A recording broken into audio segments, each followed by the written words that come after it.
और परिवार के हर किसी को कुछ न कुछ करके कमाना पड़ता था, ये हालत थी। हमने जीवन में कोई कभी कभी लोग मुझे पूछते हैं कि मोदी जी कोई आप एक्स्ट्रा कोई आपका शौक, मतलब मुझे जिंदगी में शौक क्या होता है मालूम ही नहीं है।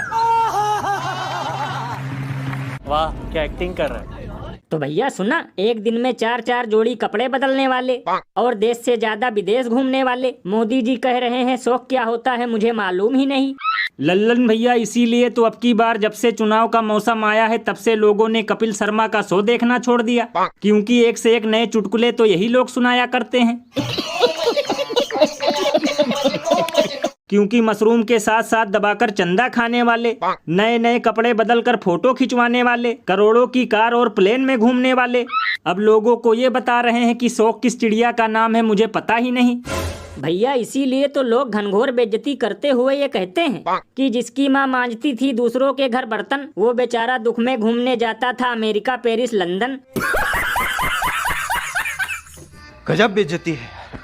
और भैया मुझे तो लगता है कि जब तक ये राजाओं महाराजाओं की तरह सोने का मुकुट पहनकर नहीं घूमते तब तक इन्हें नहीं लगेगा कि ये सुख भोग रहे हैं, क्योंकि यहाँ महंगाई और बेरोजगारी की वजह से लोगों का एक बनियान तक खरीदना मुश्किल है। और ये पानी की तरह पैसा खर्चा करने के बावजूद भी कह रहे हैं शौक क्या होता है मुझे मालूम ही नहीं।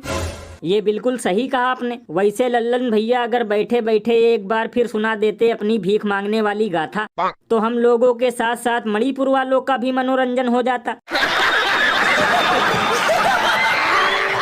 और अभी तो रुको, क्लाइमैक्स अभी बाकी है। ये 5 साल पहले मैंने आपसे कहा था आप थकते क्यों नहीं हैं। आज 5 साल बीत जाने के बाद आप ज्यादा एनर्जेटिक मुझे लग रहे हैं, ज्यादा आपने रैलियां की है, ज्यादा आप काम कर रहे हैं। आप वाकई थकते क्यों नहीं हैं? तो भैया सुना, एक बार उल्टी गंगा बह सकती है, चींटी हाथी को लोरी सुना सकती है, यहाँ तक कि मोटू समोसे खाना छोड़ सकता है, लेकिन इन लोगों की चापलूसी नहीं छूट सकती। ये बिल्कुल सही कहा आपने, गजब की चापलूसी चल रही है।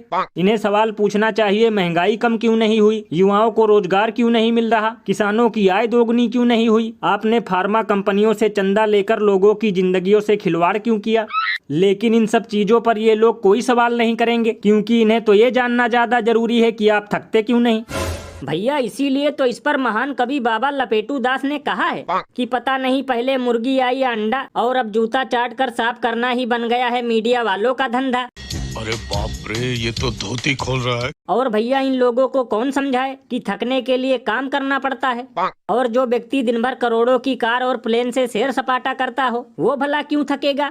यही बात पसीने में लथपथ किसी गरीब मजदूर से जाकर पूछो तो बताएगा कि थकान क्या चीज होती है। ये बिल्कुल सही कहा आपने। वैसे लल्लन भैया, अगर एक बार विश्वगुरु को प्रेस कॉन्फ्रेंस करना पड़ जाए तो फिर ऐसी लगेगी थकान कि 1 हफ्ते तक नहीं छोड़ेंगे बिस्तर और मकान।